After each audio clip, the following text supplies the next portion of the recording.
Adik-adik sekalian, selamat jumpa kembali di channel pembelajaran IPA. Kemarin kita sudah membahas tentang tekanan pada yat padat. Sekarang kita akan membahas yang ke B, yaitu tekanan pada yat cair. Tekanan pada zat cair. Bagaimanakah tekanan terjadi pada zat cair? Kliklah tombol jawab.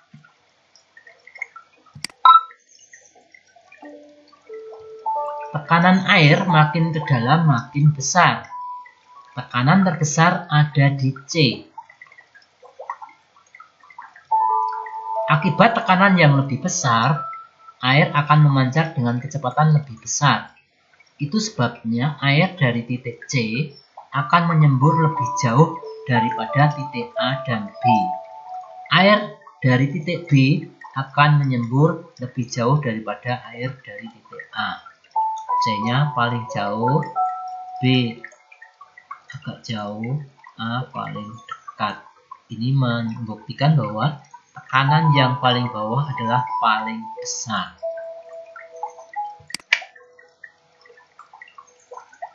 Hukum paradok hidrostatika. Berdasarkan gaya tekan oleh zat cair atau F pada dasar bejana, gaya tekan tidak tergantung pada berat zat cair dalam bejana, tetapi pada luas dasar bejana atau A, tinggi kolam zat cair atau H, dan berat jenis zat cair atau S. Jadi A1 sama dengan A2 ini ya. Luas bidang tekan sama semua, hanya juga sama semua. Berarti S1 sama dengan S2 sama dengan S3 sama dengan S4. Maka jika F sama dengan A kali H kali S, maka F1 sama dengan F2 sama dengan F3 sama dengan F4, walaupun volume tiap ruang berbeda-beda. Ini volumenya tidak sama. Bagaimanakah sifat zat cair pada bejana berhubungan? Kliklah tombol jawab. Zat cair akan memenuhi bejana-bejana tersebut hingga memiliki tinggi air yang sama. Kita isi air ya. Kalau kita isi air, maka permukaannya sejajar.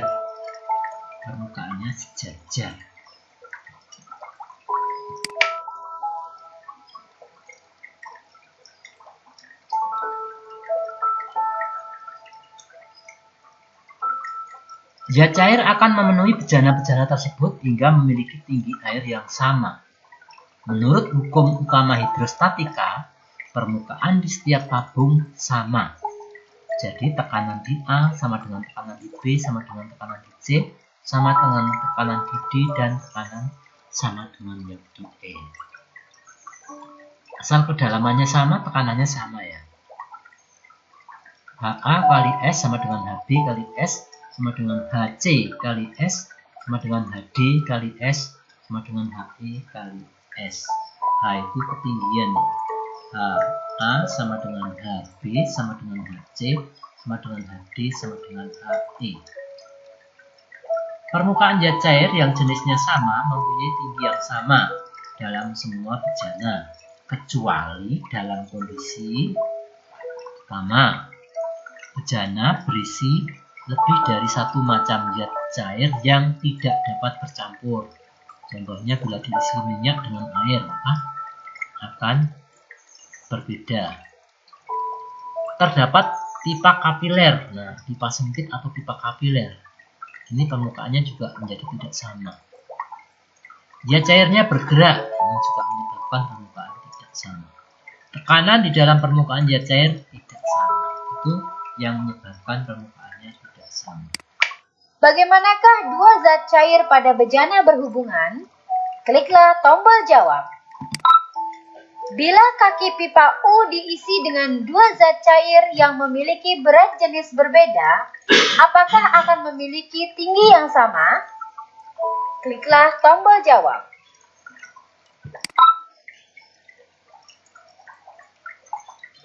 Ini diisi oleh zat cair yang berbeda. Ini minyak, ini air. Karena tidak bisa bercampur, permukaannya jadi tidak sama. Dengan pipa U, kita bisa mencari massa jenis minyak. Karena kita tahu adalah massa jenis air itu 1.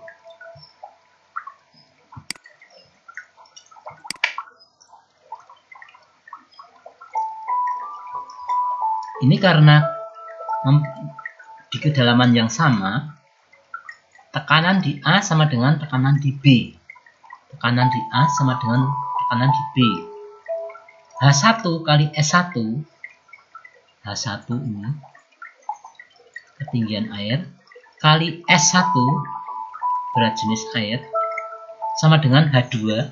H2 itu tingginya minyak, kali S2 berat jenis minyak. Sesuai rumus Rho GH,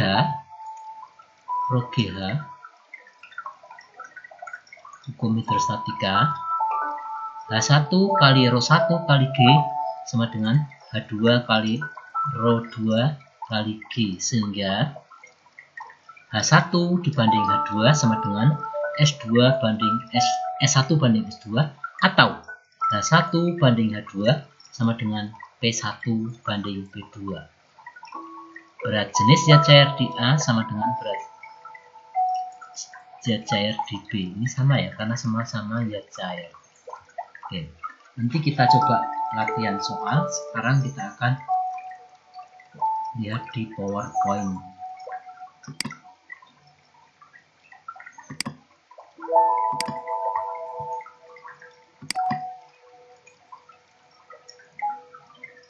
Ini PowerPoint-nya.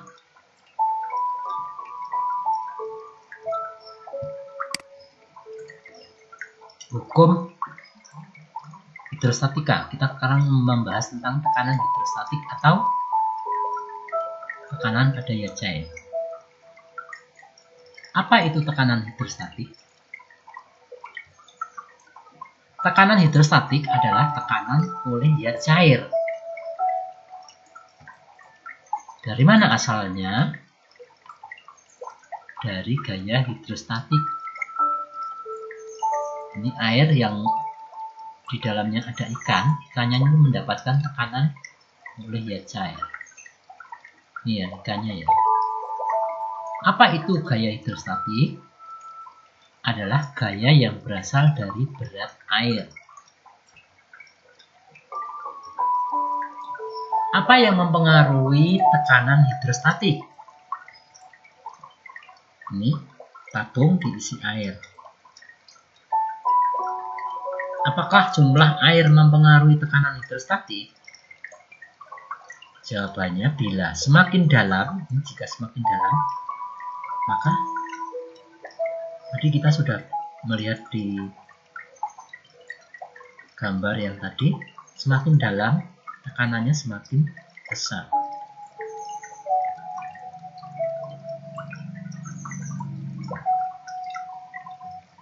Isi gelas dengan air dan pasir lalu aduk, apa yang terjadi? Kenapa bisa terjadi seperti ini?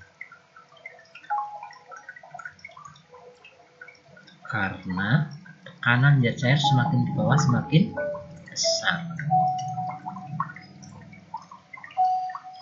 Ini ya, bagian bawah sebuah botol plastik diberi 3 lubang. Lihat gambar. Kemudian botol diisi air, lubang C akan memancar air paling jauh. Kenapa? Karena tekanan zat cair di C lebih besar. Jadi semakin dalam, tekanannya semakin besar. Tekanan hidrostatik tergantung dari kedalaman, massa jenis zat cair, ini satuannya kilogram per meter kubik, kalau kedalaman satuannya meter. Dan percepatan gravitasi satuannya meter per sekon kuadrat. Dirumuskan P tekanan sama dengan Rho kali G kali H. P adalah tekanan hidrostatik, satuannya Newton per meter persegi. Ini persegi ya, ini salah. Atau PA. Rho sama dengan massa jenis, satuannya kilogram per meter kubik. G, kecepatan gravitasi, satuannya meter per sekon kuadrat. H sama dengan tinggi atau satuannya meter. Mana yang mengucur lebih jauh? Kalau kita buka kerannya di sini, mana yang mengucur paling jauh? Jawabannya pasti C. Kenapa? Kita coba cari ya. Kita masukkan ke rumus. Ini yang tadi ya. Ini setengah meter, 1 meter, dan 1,5 meter. Kalau kita hitung, maka tekanan hidrostatik di keran A, B, dan C menjadi seperti berikut. Jika diketahui massa jenis cair itu 1000 kg per meter kubik, maka gravitasinya 9,8 meter per sekon kuadrat, dan HA setengah meter, HB 1 meter, HC 1,5 meter, maka kita masukkan ke rumus ya. Rumusnya kan Rho kali G kali H. Kita masukkan untuk posisi 1. Posisi 1 berarti massa jenisnya 1000. G-nya 9,8. H-nya 0,5. Maka ketemunya adalah 4900 PA. Sekarang kalau posisi B. Kalau posisi B, ini hanya nanti 1. Nah, 1000 kali 9,8 kali 1. Ketemunya 9.800 PA. Kalau posisi di C, Rho kali G kali H. Rogoh ya. Rogoh, kalau saya menghafalkannya rogoh. Rho kali G kali H. Rho kali G kali H. Rho-nya 1000, G-nya 9,8, H-nya 1,5. Maka ketemunya 14.700 PA. Jadi keran di C tekanannya paling besar. Cukup jelas ya ini ya. Nah, penerapan hidrostatik dalam kehidupan sehari-hari. Lubang kuras bak mandi diletakkan paling bawah. Kenapa? Semakin dalam kita menyelam, telinga akan semakin sakit. Kenapa? Karena semakin dalam, tekanannya semakin besar. Bagian dasar bendungan dibuat lebih tebal dibandingkan bagian atas. Kenapa? Karena bagian bawah itu tekanannya lebih besar, maka harus buat tebal. Pengecekan tekanan darah sebelum pemasangan infus agar mengalir tekanan darah, maka harus lebih rendah dari tekanan infus. Contoh alat-alat yang lain ya, ada air mancur, ada ceret tuh ya, ceret, terus selang untuk mengukur kesamaan ketinggian. Kalau para tukang kan pakai itu ya, selang dan sebagainya. Kalian bisa cari yang bisa diterapkan dalam kehidupan sehari-hari hukum hidrostatika. Jadi apa? Cerek, air mancur, ini penggunaan infus harus di atas, pemasangan bendungan di bawah harus tebal. Itu penerapan hukum hidrostatika dalam kehidupan sehari-hari. Ini orang yang menyelam dalam laut mengalami tekanan hidrostatik yang besar dari air laut di sekitarnya. Telinga para penyelam akan terasa sakit apabila menyelam semakin dalam. Oke. Sekarang kita contoh soal ya. Seorang penyelam dengan kedalaman 3 meter. Massa jenis air 1000 kg per meter kubik. Jika konstanta gravitasi tempat itu adalah 10 Newton per kilogram, maka tekanan hidrostatik yang diterima penyelam tersebut adalah, nah, kita tulis dulu apa yang diketahui? H itu ketinggian ya, ini ketinggian atau kedalaman. G itu gaya gravitasi. Rho 1000 kg per meter kubik. Hafalkannya rogoh. P sama dengan rogoh, rho GH. Rho-nya 1000 kali 10 kali 3. Maka ketemunya 30.000 Newton per meter persegi. Cukup jelas ya. Soal yang kedua. Ini ada ikan di dalam air. Ini tinggi akuariumnya 60 cm. Nah, ikan itu berada di atas permukaan, di atas dasar permukaan, di atas dasar akuarium 40. Nah, ini berarti kedalamannya berapa? Kedalaman itu di sini ya. Kedalaman itu dari permukaan sampai ke tempat ikan. Jadi kedalamannya adalah berapa? 20 cm. Oke.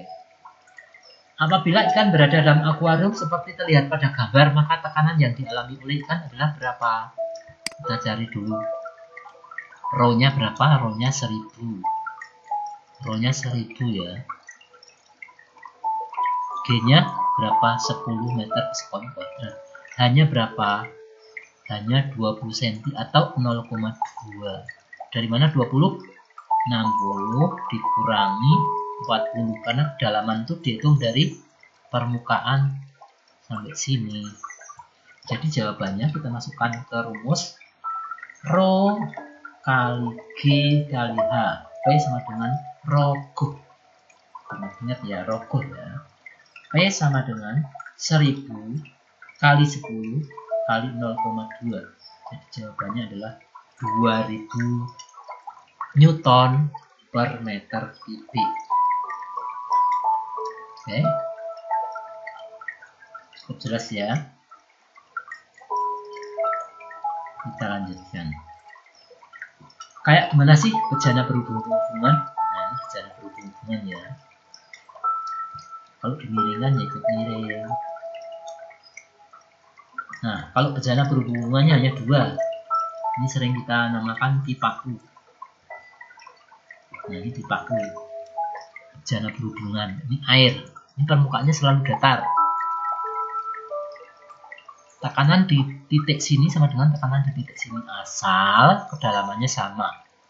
Hukum bejana berhubungan berbunyi, jika bejana berhubungan diisi dengan zat cair sejenis, dalam keadaan setimbang, permukaannya zat cair itu akan merata atau sejajar atau sedatar. Rumus bejana berhubungan. P1 sama dengan P2. Kalau di sini kita tarik garis lurus, asal tingginya sama, itu tekanannya sama. Rho 1 kali G1 sama dengan Rho 1 kali G1 kali H1 sama dengan Rho 2 kali G2 kali H2. Rho itu massa jenis, satuannya kilogram per meter kubik. Ini kubik ya. G sama dengan gravitasi, meter per sekon kuadrat. H sama dengan tinggi permukaan zat cair, satuannya meter. Kita coba kerjakan contoh soal. Sebuah bejana berhubungan diisi air dan minyak. Massa jenis air 1 gram per cm kubik. Dan massa jenis minyak 0,8 gram per cm kubik. Jika tinggi permukaan air dari batas minyak adalah 10 cm, maka tinggi permukaan minyak adalah, kita gambar dulu ya.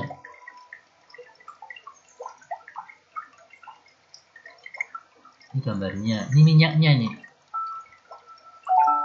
Yang warna ini minyak ya, ini air. Ini kita tarik garis lurus pas di sini, itu tekanannya sama.